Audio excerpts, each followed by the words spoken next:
It was a quiet afternoon at a small roadside diner just outside the city. The kind of place where truck drivers stopped for coffee and locals came to unwind. Steven Seagal sat alone at a corner table, dressed simply in dark clothes, a cap pulled low over his head. He wasn't drawing attention, just enjoying the silence, minding his own business like any ordinary man. Outside, the calm was suddenly shattered. The loud roar of motorcycle engines echoed across the parking lot. One by one, a group of bikers pulled in, their heavy boots hitting the ground, leather jackets creaking as they dismounted. Their presence instantly changed the atmosphere. Conversations inside the diner slowed. People glanced toward the windows. The bikers laughed loudly, clearly enjoying the attention. As they entered the diner, their eyes scanned the room, until they landed on Steven, sitting quietly, alone, unbothered. One of the bikers smirked, another whispered something to his friend. Soon, they walked past Steven's table a little too closely, bumping into his chair on purpose. "Watch it, old man," one of them muttered with a grin. Steven slowly looked up. His expression was calm. No anger, no fear, just steady eyes. "I'm good," he replied quietly. That calm response only seemed to amuse them more. They circled back, standing near his table now. Their tone grew louder, more disrespectful. They joked about his age, his silence, his refusal to react. Around the diner, people could sense something was wrong. Forks paused midair. A waitress hesitated near the counter. Steven remained seated, relaxed. Still, what the bikers didn't realize was that this wasn't weakness. It was control. One of the bikers leaned closer, invading Steven's personal space. "You got a problem with us?" he asked, clearly trying to start something. Steven met his eyes calmly and said nothing. And that's when the tension truly began to rise. Because what looked like an easy target was actually the biggest mistake they would make that day. What happens next will leave everyone in that diner stunned. The air inside the diner felt heavier now, as if the walls themselves could sense the trouble brewing. The bikers didn't leave Steven Seagal alone. Instead, they spread out around his table, one leaning against the counter, another blocking the aisle, two more standing, just close enough to make their presence impossible to ignore. Their laughter was loud, forced aggressive. "So," one of them said, cracking his knuckles, "you always this quiet, or you just scared?" Steven took a slow sip from his coffee. He placed the cup back down gently, his movements unhurried, almost deliberate. He didn't look impressed. He didn't look annoyed either. "I'm just here to eat," he said calmly. That answer only encouraged them. One biker pulled out a chair and spun it around, sitting backwards just inches from Steven's knees. Another leaned over the table, placing a hand flat on the surface, making the plates rattle. "You hear that, boys?" The biker laughed. "He's just here to eat." Around them, people avoided eye contact. A couple near the window quietly paid their bill and left. The waitress stood frozen, unsure whether to call the manager or stay back. No one wanted to be pulled into whatever this was becoming. Steven noticed everything, but he stayed seated, calm. Still, the bikers began making jokes about his age, his calm demeanor, the way he refused to rise to their bait. They expected anger, fear, a reaction. They got none. Instead, Steven looked up slowly and said, "You should step back." The room went quiet. For a split second, even the bikers seemed surprised. Not by what he said, but by how he said it. There was no threat in his voice, no shouting, just quiet authority. Then one of them laughed. "Oh yeah," he said. "And what happens if we don't?" Steven didn't answer. That silence hit harder than any insult. A phone camera appeared near the doorway. Then another. Someone whispered, "This doesn't look good." The situation had crossed a line. This was no longer private. Everyone could feel it. If you're watching right now, comment below which country and city you're watching from. The bikers noticed the cameras and seemed to enjoy them. One of them puffed out his chest, performing for the audience. "Look at this guy," he said loudly. "Sits there like he owns the place." He leaned closer, his face inches from Steven's. "You think you're tough because you don't talk." Steven finally stood up, not fast, not aggressive. He simply rose to his feet. The bikers instinctively stepped back half a step, just enough to reveal that something about this man suddenly felt different. Steven was taller than they expected, broader balanced. His posture was relaxed, but grounded, like someone who knew exactly where his center was. "I don't want trouble," Steven said evenly, "but you're creating it." The biker closest to him scoffed, trying to regain control. "You gonna do something about it?" Steven didn't answer. Instead, he turned slightly, giving the impression that he was about to walk away. The bikers laughed again, thinking they had won. But what they didn't realize was this. Steven wasn't backing down. He was positioning himself. And with every second that passed, the tension in the diner grew sharper, like a storm moments away from breaking. Because the bikers still had no idea who they were dealing with, or what he was truly capable of. The laughter faded, but the tension didn't. If anything, it thickened. Steven Seagal stood calmly near his table, his body turned slightly to the side, hands relaxed, eyes steady. To the bikers, it looked like hesitation. To anyone who understood real confidence, it looked like restraint. One of the bikers stepped forward again, clearly annoyed that Steven hadn't reacted the way they expected. "What, now you're gonna walk away?" he sneered. "That's what I thought." Another biker moved behind Steven, cutting off the path toward the door. It was subtle, but deliberate. The message was clear. "You're not going anywhere unless we say so." Around the diner, the silence became uncomfortable. A man near the counter quietly stood up and backed away. The waitress whispered something to the manager, her hands shaking. No one wanted this to turn ugly, but everyone could feel that it was close. Steven noticed the biker behind him. He noticed the blocked exit. He noticed the way the others were spreading out, surrounding him instead of standing together. He said nothing. That calm only irritated them more. "You think you're smarter than us?" One biker snapped. "You think you're better?" Steven turned his head slightly. "I think this doesn't need to go any further," he said. The biker laughed harshly. "Too late for that." He shoved Steven lightly in the chest. It wasn't a hard push, but it was intentional. The room froze. Steven took a single step back to absorb the motion, then settled again, perfectly balanced. His face didn't change. No anger, no panic, just focus. The bikers exchanged looks. They had expected yelling. Maybe fear, maybe a threat. Instead, they got discipline. Another biker spoke up, louder now. "You got some nerve standing there like that." Steven looked around the diner, at the people watching, the phones recording, the fear on faces that had nothing to do with him.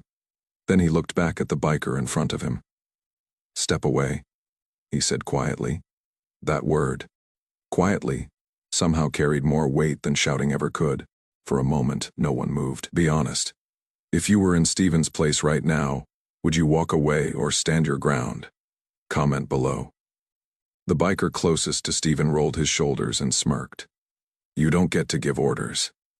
He raised his hand, not to punch, but to grab Steven by the collar. That's when something changed. Not on Steven's face, but in the room. The crowd leaned back instinctively. A chair scraped against the floor as someone moved away. Everyone sensed that this was the final line, and it was about to be crossed. Steven caught the biker's wrist. Not fast enough to look flashy, but fast enough to be unavoidable. He didn't twist it, didn't strike. He simply held it. Firm, controlled. The biker froze, confused. Steven leaned in slightly and spoke so only he could hear. "This is your last warning." The biker yanked his hand back, stumbling half a step. His expression shifted. From confidence to uncertainty, the others noticed it immediately. "What's wrong?" one of them said. "You scared now?" The biker didn't answer. He didn't understand how, but in that brief moment of contact, he felt something he hadn't expected. Strength without aggression, control without effort. Steven stepped back again, giving them space, offering them a way out without humiliation. But pride is a dangerous thing.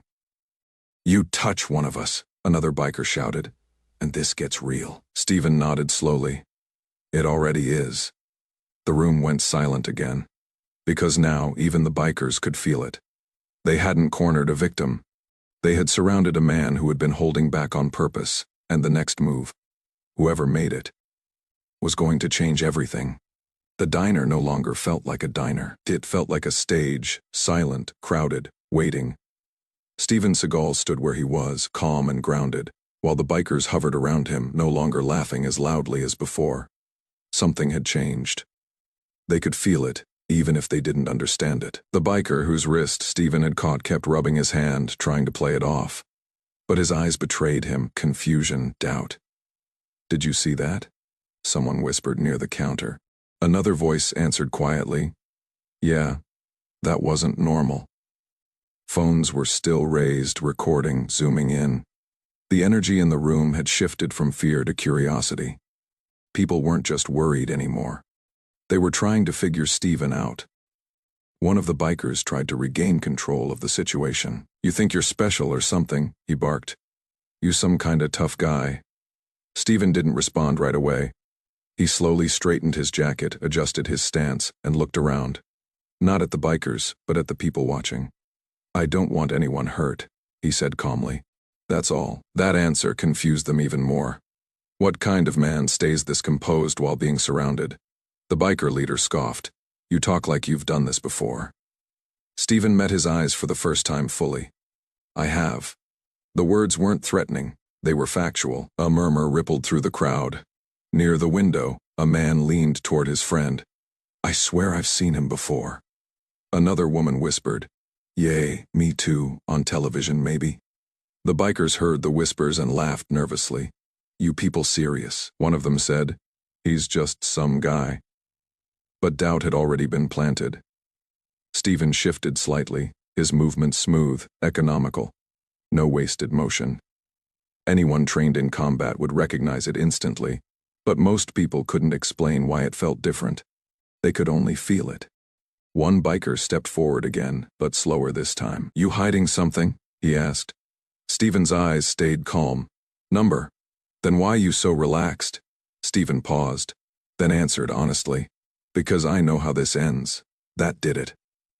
The laughter stopped completely, across the diner. A younger guy suddenly snapped his fingers. "Wait, hold on." Everyone turned. "That's Steven Seagal," he said quietly. "The actor martial artist." The words didn't explode through the room.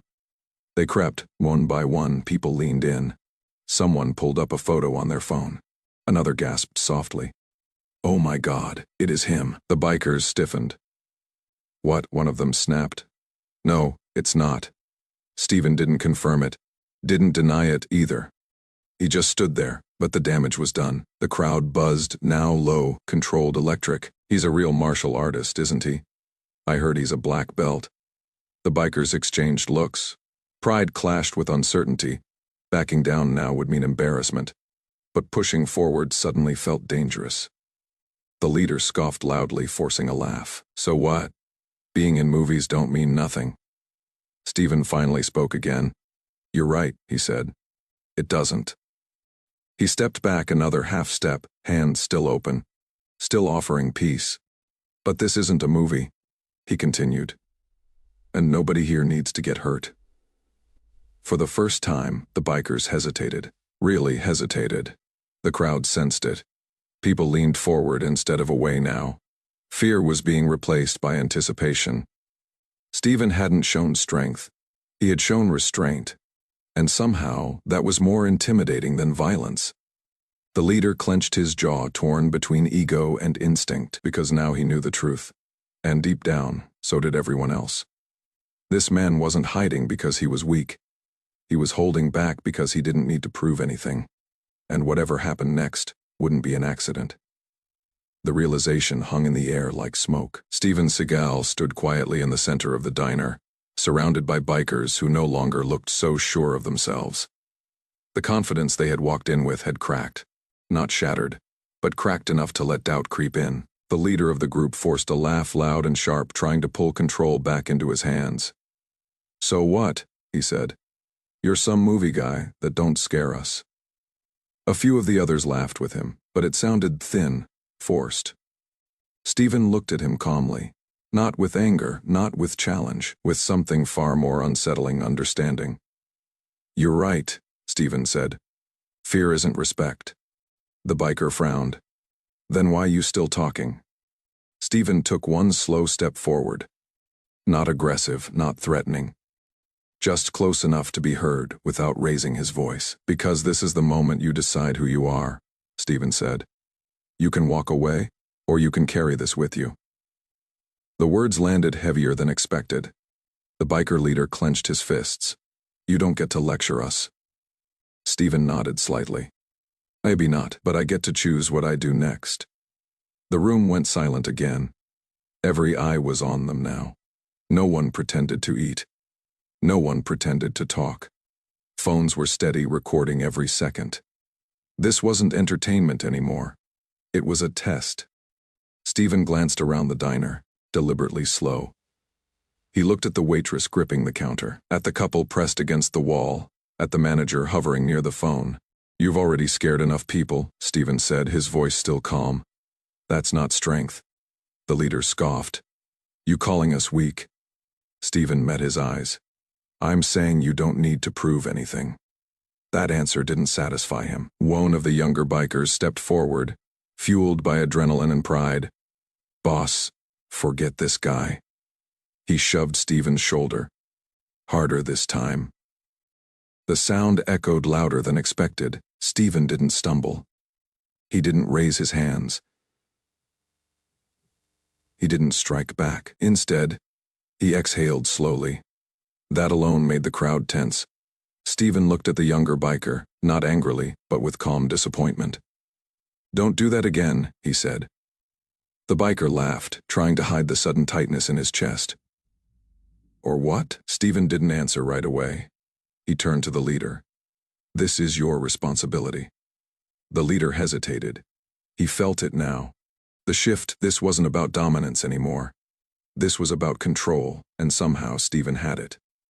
You should listen to him, Steven continued. Before someone gets hurt. The leader's jaw tightened. He looked around at his crew. Cameras, witnesses, fear, pride screaming at him not to back down. Last chance, Steven said quietly. Let it end here. For a long moment, it looked like the leader might take it. Then ego won. He nodded sharply at his crew. Enough talking. The younger biker stepped forward again, fists clenched this time. That was when Steven moved. Not to attack, but to prepare. His stance shifted subtly, feet grounded. Weight centered, hands open but ready. Anyone trained would recognize it instantly. The crowd felt it even if they couldn't explain it. A woman near the counter whispered, "Oh my God." Steven spoke one last time, his calm voice carrying through the room. I warned you.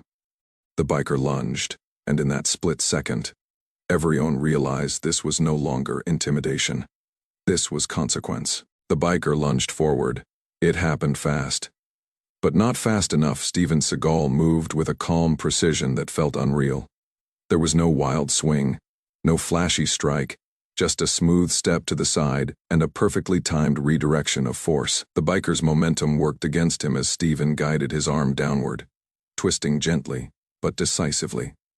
A sharp gasp filled the diner. The biker dropped to one knee, stunned, not screaming in pain, but shocked by how quickly he'd lost control. Steven released him instantly and stepped back, hands open again. No more, Steven said. The entire room froze. The other bikers stared, wide-eyed. What they'd just seen didn't look like a fight. It looked like something else entirely. Efficient, effortless, almost instructional. What the hell was that? One of them muttered. Steven didn't answer. The biker on the floor scrambled back to his feet, embarrassment burning hotter than pain. He shook his arm, trying to laugh it off. But his voice cracked. He caught me, he said. Just caught me. That was when the truth finally hit them. This wasn't luck. This wasn't age, defying strength. This was training, real training. The leader took a cautious step forward. You some kind of fighter? He asked, his tone completely different now. Steven looked at him calmly. I've trained most of my life. The leader swallowed. Around the diner, whispers exploded. That was martial arts. No way that was accidental. Did you see how controlled that was? Phone zoomed in closer, Another biker, clearly rattled but trying to save face, stepped forward. So what? You think you can take all of us? Steven shook his head slowly. That's not the point. He gestured around the room. This ends without anyone else getting hurt. That's the point. The biker hesitated, then charged anyway. This time Steven moved even faster. A pivot, a sweep, a gentle but unyielding push to the center of balance. The biker stumbled forward, crashed into a table, and stopped himself just before falling. Plates rattled, coffee spilled. Steven was already standing back where he started. Still calm, still breathing evenly.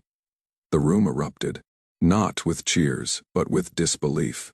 Oh my God, he didn't even hit him. He's not even trying. The leader raised his hands instinctively. All right, all right. His voice echoed louder than he intended. Steven stopped moving immediately. The leader looked around at his crew. At the crowd, at the cameras. This is done, he said sharply. Steven nodded once. Another biker spoke quietly, almost respectfully now. You a black belt or something? Steven paused. Yes, he said, several. That answer landed harder than any punch. Do you think the bikers would have acted this way if they knew who Steven really was from the start? Comment yes or no below. The leader stepped back fully now, shaking his head. We didn't know, he said. Didn't mean for this to go that far. Steven met his eyes. That's usually how it starts. Police sirens echoed faintly in the distance. Someone had finally called it in. The bikers exchanged looks, suddenly very aware of how bad this could end for them. Slowly, one by one, they backed away. No insults, no laughter, just silence.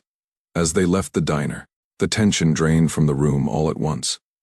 People exhaled like they'd been holding their breath for minutes. Steven turned to the man he had redirected earlier. You all right? He asked. The biker nodded stiffly. Yeah. Steven nodded back. Good. No taunting. No victory speech. No ego. Just respect. The door closed behind the bikers, and only then did the room finally realize what they had just witnessed. Not a fight. A lesson, because Steven Seagal hadn't shown dominance through violence. He had shown mastery through restraint, and that was far more powerful. The diner stayed silent for several seconds after the bikers left. Not an awkward silence, a respectful one. People slowly lowered their phones. Some looked at Steven Seagal with disbelief, others with admiration. A few simply shook their heads, trying to process what they had just witnessed. The manager finally broke the silence. Sir, are you okay? He asked. Steven nodded. Everyone else okay? That question alone said everything about the kind of man he was. The waitress let out a shaky breath she didn't realize she'd been holding. A couple of customers quietly clapped, not loudly, not for attention, but out of pure relief. Others followed. Soon the diner filled with soft applause. Steven raised a hand slightly. It's all right, he said. Let's just calm down. Outside, police cars arrived. Officers spoke briefly with witnesses, reviewed phone footage, and quickly understood what had happened. Steven cooperated fully, answering calmly, never exaggerating, never placing blame. The bikers were gone. But the story was just beginning. Within hours, the videos appeared online, different angles, different perspectives. Same outcome. Titles spread fast. Bikers picked the wrong guy. Steven Seagal shows true discipline, but what shocked people most wasn't the technique. It was the restraint. Comments poured in from around the world. He could have hurt them, but chose not to. That's real strength. This is what discipline looks like. He didn't need to prove anything. Martial artists praised the control. Parents praised the example. Even people who disliked violence agreed. This wasn't about ego. It was about responsibility. Steven never responded publicly. No interviews. No statements. No victory lap. Days later, a short clip surfaced, Steven quietly paying for everyone's meals before leaving the diner. That clip went viral too. One comment summed it up best. Anyone can throw a punch. Not everyone can walk away. The bikers never spoke publicly about the incident. According to reports, they faced consequences. Not because they lost a fight, but because they caused one, and Steven. He disappeared back into his quiet life. No drama, no headlines chased, just a lesson left behind. A lesson the internet didn't forget. That real power isn't loud, real strength isn't cruel, and true mastery is knowing when not to fight. If you believe real strength is self-control, type respect in the comments and subscribe for more powerful real-life inspired stories.